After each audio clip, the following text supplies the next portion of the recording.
pagagaya ko yung mga Nora? dami ang kaganda eh. Nora, sabi ko naman sa inyo, hintayin nyo na ako eh. Sabay na tayong kumain. Eh, paano naman? Gutom na girlfriend mo. Ivy, please. Kunwari pa raw to. Ano ka ba? Masisira ang appetite ko niyan eh.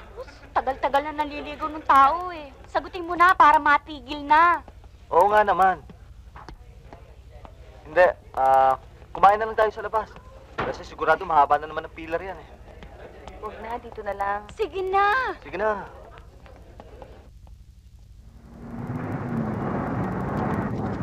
Oscar, Oh, sa akin nagmana ng pakibutan to si Nora. Para kakain lang sa labas eh. Baka kasi mahuli tayo sa klase pag kumain pa tayo sa labas. no problem girls. Manood tayo ng sine. Why not, darling? Tapos, mag-dinner na rin tayo sa labas. And then, tuloy-tuloy na tayo sa disco. Tama. But not in our uniforms. So what? Okay lang yon. Kayo na lang kung gusto ninyo. Baka kasi pagalitan ako ng ate. The broken record. Istrikta daw si Ate Divina. Magagalit si Ate Divina. Hindi nyo kabisado ugali ni Ate Divina. Pag nalaman ni Ate Divina, lagot ako kay Ate Will Divina. you please shut up, Ivy? Kailan ko naman kaya makikilala ang yung Ate Divina? Isa ka pa. Will you stop the car? Nora. I said stop the car! Stop the car!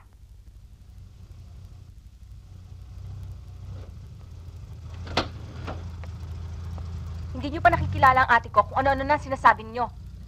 And please stop talking about my sister. Taxi! Ganyan ba talaga yung kaibigan mo? Dinudyos niya ang kanyang Ate Divina. Ngayon mo lang ba nalaman? Hindi mo ba alam na top priority sa kanyang buhay ang kanyang ate? Idolo ni Nora ang kanyang Ate Divina. Oscar, sinasamba ni Nora ang kanyang ate. Madam?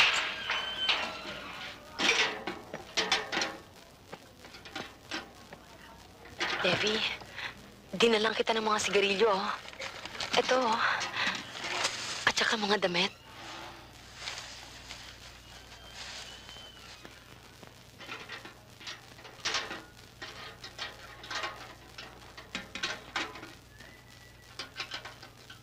Kumusta ka na, Levi?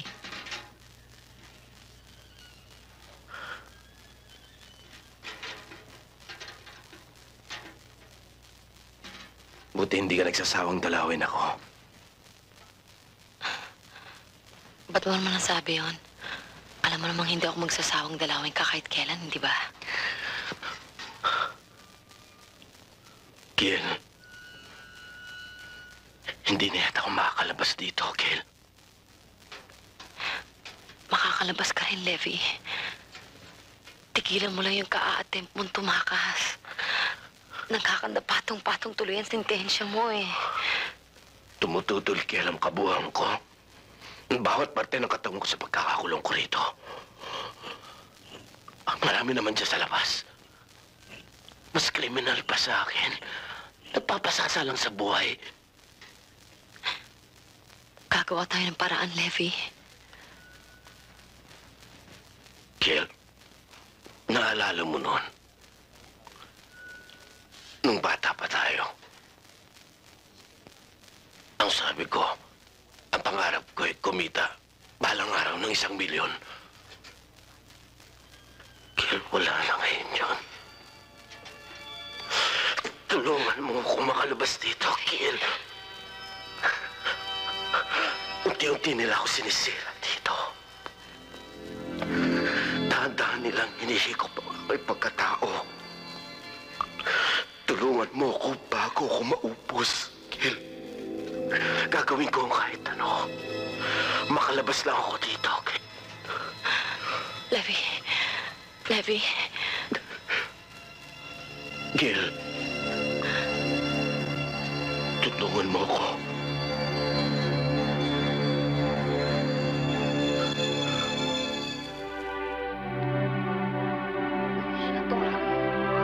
Umuwi na tayo. Inay, hindi. Nandito na tayo. Tutuloy tayo.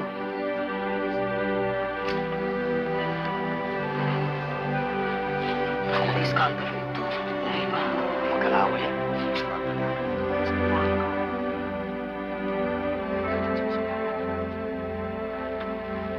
kailangan niyo? Bayaan mo na. Gusto lang naming makita si Luke. Si Don Lucas sa kahuli-hulihang sandali. Hindi, Mare. Hindi na kayo nahiya. Nagpunta pa kayo rito. Talagang gustong-gusto ninyong pinag-uusapan ng mga baho ninyo. Umalis kayo rito ngayon din. Hindi kami aalis dito. Sabihin na nila kung anong gusto nilang sabihin. Mga anak niya kami. At may karapatan din kami makita ang bangkay niya. Ah, ganun. Hepe, kayo na nga bahala sa kanila. Huwag na huwag hahayaang makalapit sa papa. Opo, ma'am. Toya, uwi na kayo. Sa bahay na lang kayo magdasal. Parang awa mo na, Hepe. Kahit saglit lang, maawa ka sa amin. Oo nga ho, Hepe. Gusto ko makita ang papa ko. Inay, huwag kayo nagmamakaawa. May karapatan tayo. Ate! Ate Esther! May karapatan tayo, Inay. Tama May na! karapatan kami. Tama na, oo. May karapatan kami. Huwag kayong bangkulo dito. Hindi pwedeng habang buhay mo ipagkakait sa amin ang pagiging ilustre. Blanca, pabayaan mo na sila. Huwag na kayong makialam, Chang. Alam kong ginagawa ko. Simula pa lang yan. Tayo na, mga anak. Uwi na tayo. Halika na. Uwi na tayo. Halika na kayo.